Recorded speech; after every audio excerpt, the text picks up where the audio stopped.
Hi, it's Patrick Hutzel from IntensiveCareHotline.com, where we instantly improve the lives of families of critically ill patients in intensive care so that you can have real power, real control, and so that you can influence decision making, even if you're not a doctor or a nurse in intensive care. In last week's blog, I gave you the 3 ways on how to always be one step ahead of the intensive care team if your loved one is critically ill in ICU. You can read, watch or listen to last week's update on the link below this video.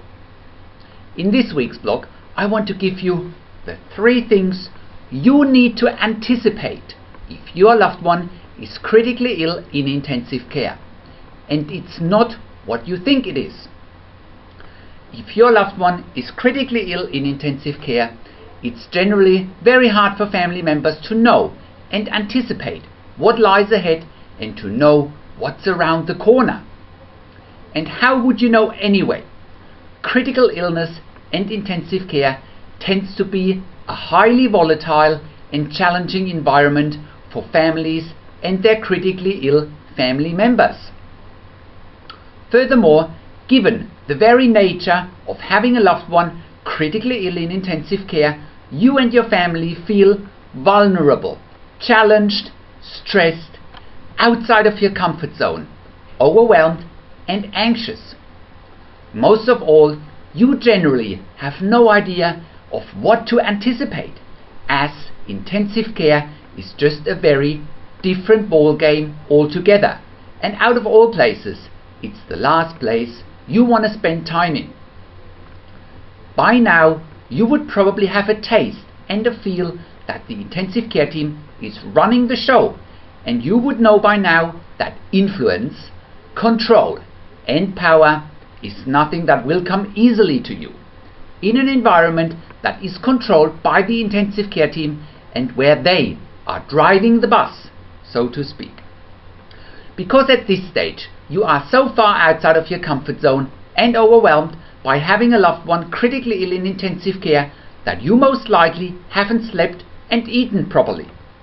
You feel exhausted, tired, and because you're also having a family to look after, you're close to a nervous breakdown. And generally speaking, there just isn't enough support and help for families of critically ill patients in intensive care, and they are generally left on their own. In order for you to deal effectively with the challenges of having a loved one critically ill in intensive care, and also in order for you to have control, power and influence whilst your loved one is critically ill in intensive care, I want to give you the 3 things you need to anticipate if your loved one is critically ill in intensive care and it's not what you think it is. Listen, in more than 15 years intensive care nursing experience in 3 different countries, I have seen many families of critically ill patients being paralyzed by fear and frustration. Families also tend to be paralyzed by the perceived power of the intensive care team. I have seen most families of critically ill patients in intensive care being unable to position themselves correctly against the perceived power of the intensive care team in situations where clearly their critically ill loved one would have needed them most. If families are unable to position themselves correctly, it leads to an imbalance in the dynamics between the intensive care team and families of critically ill patients, generally with the intensive care team holding all the power. That, of course, is only true if you are like 99% of families of critically ill patients who don't know what to do, and they most often follow the intensive care team blindly. You can read a related article if you click on the link below this video, and the article is the 5 reasons why you shouldn't trust the intent your loved one is critically ill in order for you to hold more power, more control and more influence and counteract the perceived power of the intensive care team. I now want to dive into the 3 things you need to anticipate if your loved one is critically ill in intensive care, and as I said before, it's not what you think it is. So let's dive into it. Number 1, anticipate that the intensive care team is not interested in getting you involved in any decision making. There are a few things that you need to know and understand if your loved one is critically ill in intensive care. The things that matter most in a situation like this is often not your critically ill loved one's diagnosis and prognosis. It's certainly part of how the intensive care teams positions themselves. However, what's far more important and generally is hidden away from you at any cost are the moving parts within an intensive care unit. The politics, the intrigue, and the power dynamics that happen behind the scenes have more often than not a huge and massive impact on the positioning of the intensive care team as it relates to your critically ill loved one's prognosis and diagnosis. If, for example, your loved one is a long-term patient in intensive care and your critically ill loved one is making slow progress and the intensive care team anticipates a long recovery, you and your family might get told that a withdrawal of treatment or a withdrawal of life support might be in the best interest of your critically ill loved one. What you of course wouldn't know unless somebody told you is that the intensive care team anticipates competing interests with the allocation of expensive and precious resources, whether it be beds, staff and or equipment. Many patients competing for an intensive care bed could be one reason why the intensive care team is telling you about the poor prognosis of your critically ill loved one.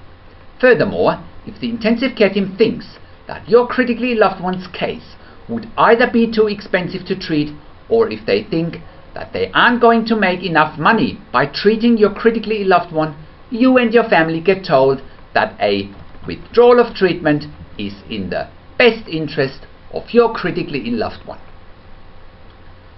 Number 2. Anticipate that if you and if your family are not positioned correctly, and that if you haven't done your own research, you will stand no chance against the intensive care team's positioning. Your positioning, your mental strength, your willpower, and the extent to which you have done your own research are your biggest guns in the battle, so to speak.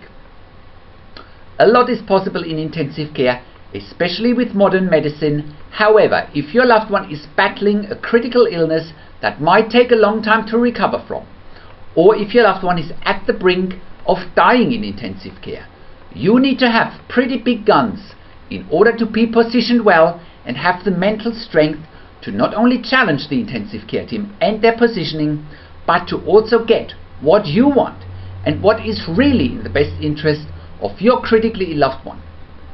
The intensive care team doesn't always do what's in the best interest of your critically ill loved one. They always do what's in the best interest of driving their agenda forward.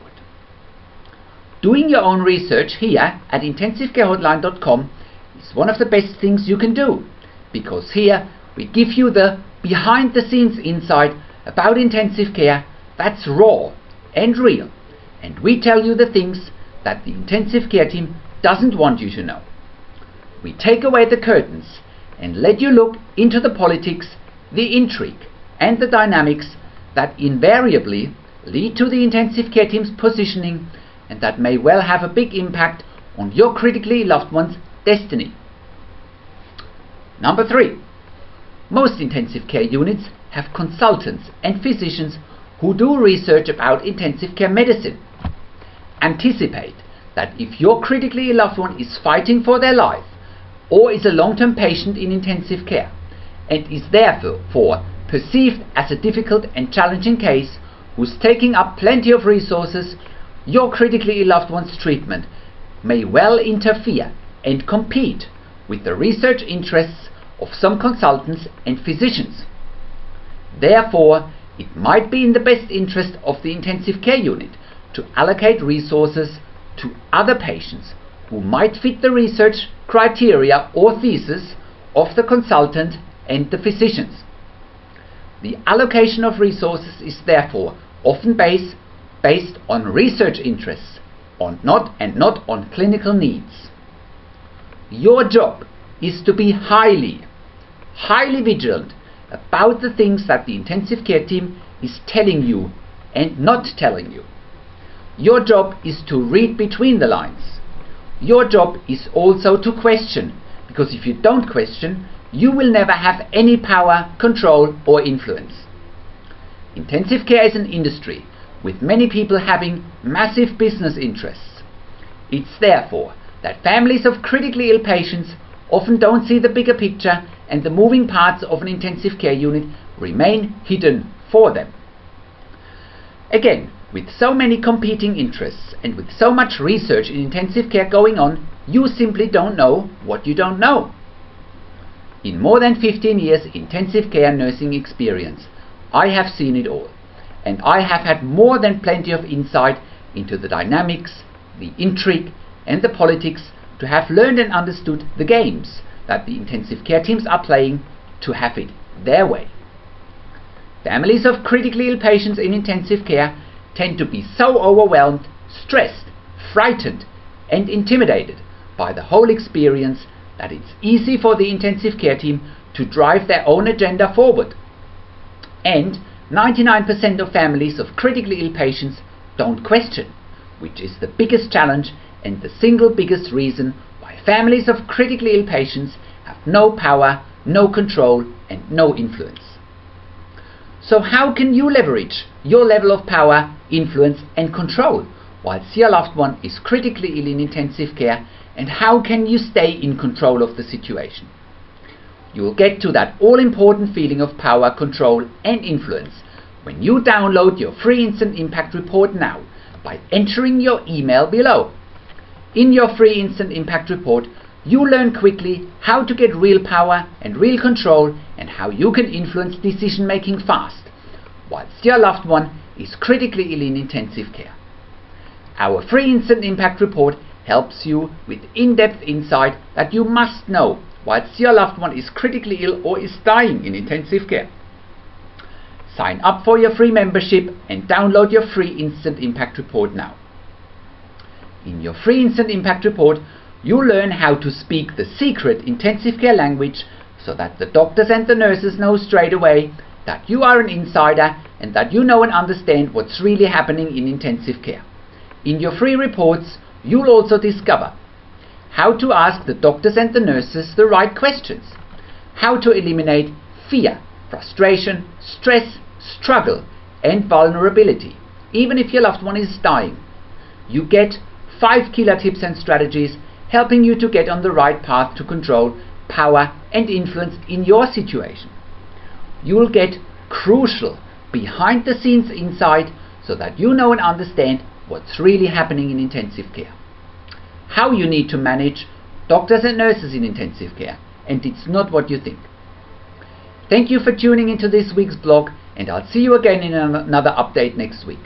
Make sure you also check out our Your Questions Answered section for more tips and strategies, or send me an email to support@intensivecarehotline.com with your questions.